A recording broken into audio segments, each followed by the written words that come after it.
Good morning, everybody. We're down here in Sedona, Arizona, and I just wanted to do a quick long-term review of the TopOak, one of their hard shell tents. And so we'll just get into it. We'll just jump straight into it. But so far, it's been a really great tent. We've probably done about at least 30 nights in it, maybe 35 nights so far this year. And so definitely good long-term, we can judge some durability and whatnot. We've had like lots of different types of weather, all that kind of stuff. So we'll just jump into it. But so far it's been a great tent. So here's our current setup. We've got, like I said, we've got the TopOak hard shell tent. I believe this is their Nebula one. I'll double check and I'll put it in the description if it's not. But so far it's been a pretty great tent. So we can just jump straight up. The nice thing about this tent, we had one of the Thule TopOak, or the Thule Tepui tents before. And it was a decent soft shell. However, it just is kind of a pain to set up and take down. It's still pretty quick. I've done a video on my channel elsewhere. This is actually one of my first and kind of only complaints about the tent is that the doors all open and the mesh folds this way. So usually we just leave the ladder up here, but I kind of have I made this topper for the truck. And so in order to open it, you have to take off the ladder anyways. But this is like one of the first and only complaints that I've got for the tent. It's just that all of this obviously folds up. However, when it's resting, it comes out, in which case it kind of does block your ladder a little bit. I'd prefer that it were to go inside, which you could put it inside, but then it kind of gets in the way of the bedding. It's not the natural inclination of the tent, I guess, is the best way to say it. But like I was saying, we used to have the Thule Tepui tent, and it's a soft shell tent. So this is a fully aluminum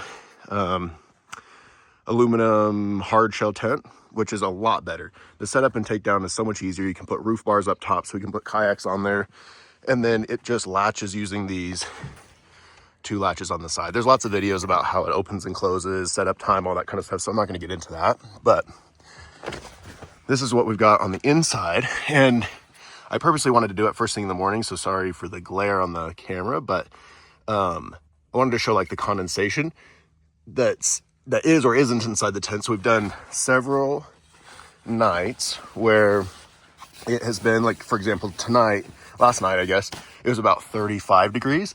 And so the inside of the tent actually was pretty dry. It's got this nice fabric right here.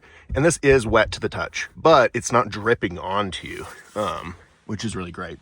Now, if your feet, I'm 5'9" and have a size 11 shoe. And so my head usually will go up here, and that my actual head will be here, and my feet will be down. I can lay on my back and my feet won't touch. However, the bag might touch just slightly. So just something to keep in mind if you have really like large feet, like I do, or even bigger feet than I do, you might touch here, in which case your bag might get wet just a little bit. But it's really not a huge issue, and it's only on those really, really cold nights that it gathers condensation. I would say sub 35 degrees. Anything warmer than that, there's no condensation. The tent actually vents really well. You can see across there's a vent up there, and then obviously on this other side as well right here, and it actually vents pretty good. And then we usually just leave the skylight open to where the whole mesh is just open. So that part has been great. You got a couple of side pockets here and here. You got a big pouch for all your goodies. We don't really put too much stuff in there, but it is nice to put a light in this one to cast down. Even though you do have a light up here, it does work. However, I just haven't wired it to like a main battery, like our battery bank. But you do have like a really long cable to do that, and it runs all the way up to your power switch right here. I just haven't hooked anything up yet. Haven't really needed to. I probably would like to. I just haven't yet. But that's pretty much it. Setup, takedown, super great.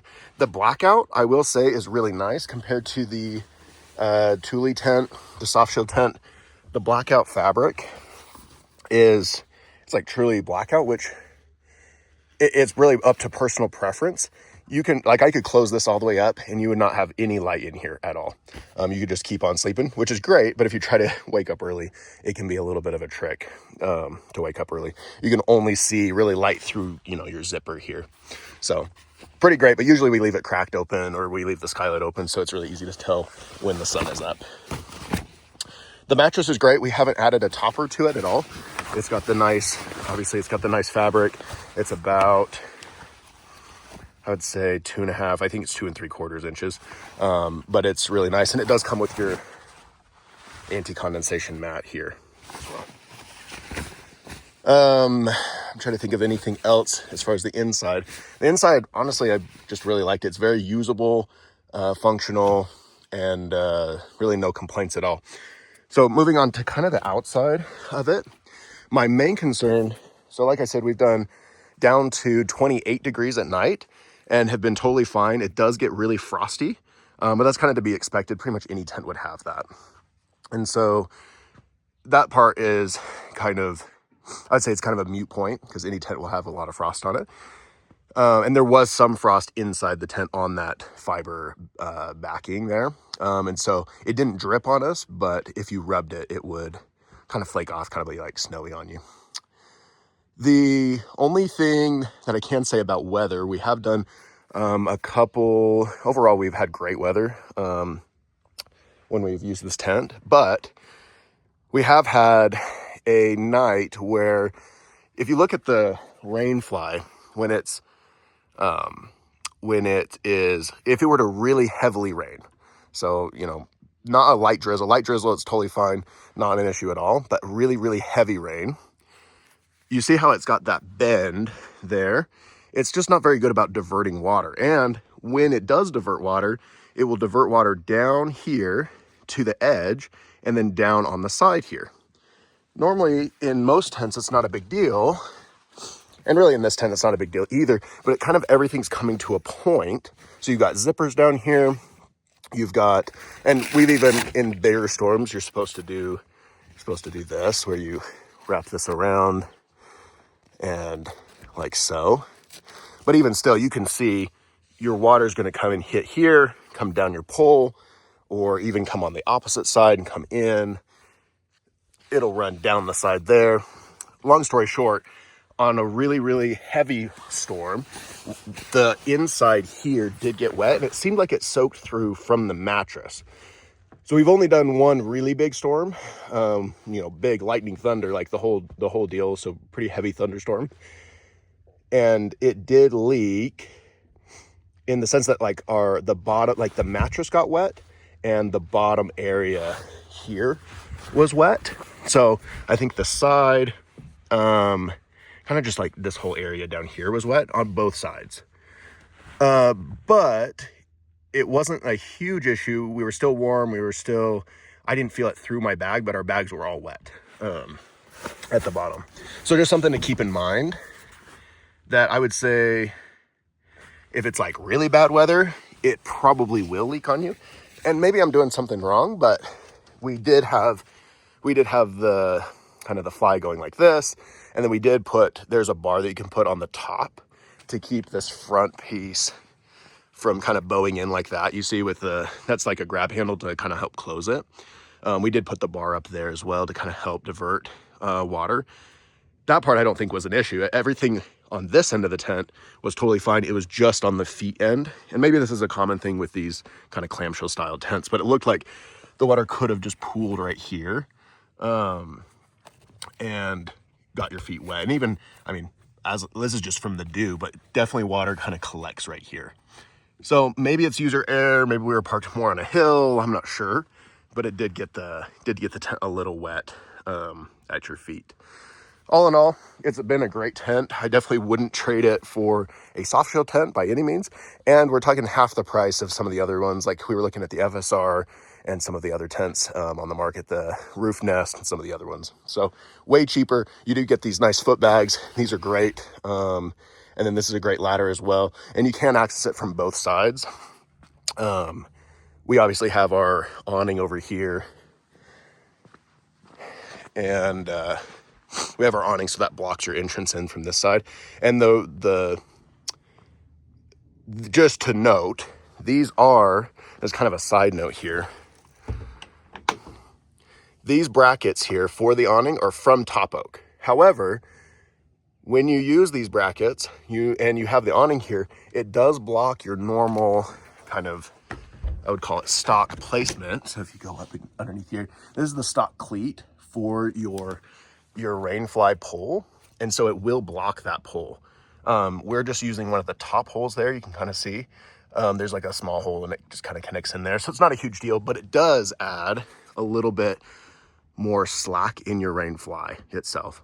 So not a huge deal, but again, when you're having a really heavy rainstorm, anywhere where it's gonna anywhere where it could collect water, that's just even more water it's gonna dump down towards your feet. So just something to keep in mind. But all in all, it's been a great tent. And now for the rest of the setup, I did build this kind of truck topper. They don't really make like a Go Fast camper or anything like that for the Nissan Frontier. And so if you'd like a future video on that, just leave a comment. But we've also been using this ARB awning, and that has been pretty great. We've done 3 nights, I believe, with this. It's pretty new. And so we'll wait till we've used it a bit more before I give a long-term review on it, but so far so good. As you can see, it collects a lot of condensation underneath. Not the end of the world, it's just kind of dewy. But obviously a lot of condensation there. But no, again, no big deal. We're just gonna let it dry and it'll be fine. But it's so far been pretty great. This is a great tent. And I would definitely recommend, if you were looking at a hard shell tent, I think this is the best bang for your buck for sure. And I probably would buy it again. But just keep in mind, if you are in a really rainy climate, it might not be the best tent for you. Every other aspect of the tent is perfect, flawless. All the seams have been like taped. I was going to go around and show it, but all the seams are totally fine and taped nicely.